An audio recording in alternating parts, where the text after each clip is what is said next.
Sila, saya nampak. Silo. Silakan. Terima kasih Ridwan dan Syahida di Agak Seperti. Saya sekarang berada di Pusat Pemberian Vaksin PPV di Stadium Putrajaya Kuching untuk melihat sendiri proses yang berlaku pada hari ini. PPV Kuching merupakan salah satu PPV yang telah beroperasi di Sarawak sejak 27 Februari lalu, di mana lokasi ini merupakan pemvaksinan untuk fasa pertama melibatkan petugas-petugas barisan hadapan. Dan sekarang telah memasuki fasa kedua melibatkan orang ramai yang berumur 60 tahun ke atas. Baik. Bagi berkongsi lanjut mengenai tata cara perjalanan untuk penerima vaksin di PPV Kuching di Stadium Perpaduan ini, kita terus langsung bersama dengan penyelaras program vaksin COVID-19 bahagian Kuching, iaitu Dr. Marjorie Ensayan. Selamat pagi, Dr. Selamat pagi.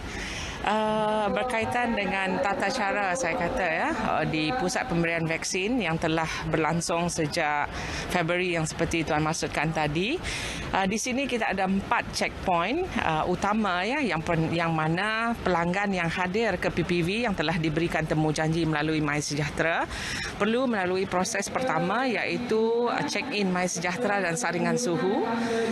Yang kedua adalah untuk checkpoint kedua adalah registration dan juga consent taking. Yang checkpoint ketiga adalah seperti yang anda lihat sekarang, vaccination, dan checkpoint keempat observation sehingga ke discharge. Jadi 4 checkpoint utama untuk penerima-penerima vaksin di pusat pemberian vaksin ini. Jadi doktor, mungkin boleh kongsi sikit kapasiti yang penerima vaksin hari ini? Kapasiti dewan ini telah ditentukan pada sejak awal dahulu, bermula dengan 1,600 penerima vaksin sehari.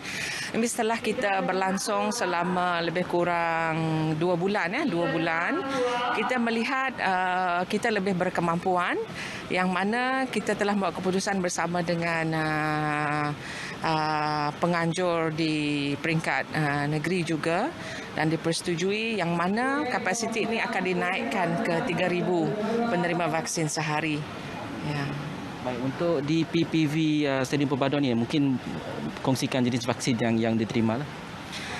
Untuk PPV Stadium Perpaduan, kita ada menerima 2 jenis vaksin lah, iaitu Pfizer dan juga Sinovac, yang mana digunakan secara bergilir, bergantung kepada agihan vaksin yang diberikan. Tapi untuk makluman semua vaksin yang digunakan untuk satu-satu hari tidak akan dicampurkan, yang mana kalau hari ini ditetapkan Pfizer atau Comirnaty, kita akan gunakan the whole day. There will be tak akan ada percampuran vaksin dalam hari yang sama di PPV yang sama. Doktor, saya difahamkan juga terdapat tempoh pemerhatian berbeza untuk kedua-dua jenis vaksin ini. Mungkin boleh kongsikan sikit? Ya, betul. Untuk makluman semua juga, vaksin seperti yang mana dimaklumkan tadi, untuk PPV Day 1 kita menerima 2 jenis vaksin berbeza. Untuk vaksin Comirnaty atau Pfizer, pemantauan adalah sekurang-kurangnya 15 minit. Tapi untuk Sinovac, pemantauan akan mengambil masa lebih panjang sedikit, iaitu 30 minit lah sekurang-kurangnya untuk seorang penerima.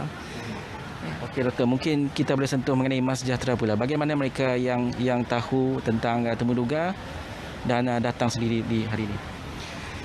Okey, untuk penerima vaksin yang kita lihat di mana-mana PPV lah, mereka akan dimaklumkan melalui sistem MySejahtera, yang mana kepada pelanggan atau sesiapa saja orang awam di luar sana yang pernah mendaftar MySejahtera harus memeriksa lah, cek dia punya MySejahtera application untuk memastikan dia tidak terlepas appointment yang diberikan. Dan bagi mereka yang nak mengubah waktu temu janji, bagaimana? Dalam sistem MySejahtera juga, seperti yang saya maklumkan tadi, penerima-penerima vaksin akan dimaklumkan sekurang-kurangnya seminggu lebih awal dari tarikh vaksinasi. Pertama, mungkin boleh dibuat adjustment untuk memastikan mereka boleh hadir pada hari yang ditetapkan, kerana amat digalakkan sekiranya telah diberi appointment, kita mohon kepada penerima datang pada waktu yang diberikan, pada masa dan tarikh yang diberikan. Tapi sekiranya sekiranya ada masalah yang tidak dapat menyebabkan dia hadir pada hari yang ditentukan, dalam sistem MySejahtera ada butang yang boleh ditekan untuk memaklumkan sama ada dia boleh atau tidak hadir lah. Dan sebab-sebab supaya reschedule nanti boleh diberikan oleh MySejahtera sendiri juga. Ya. Okay, baik Doktor, terima kasih atas perkongsian itu tadi.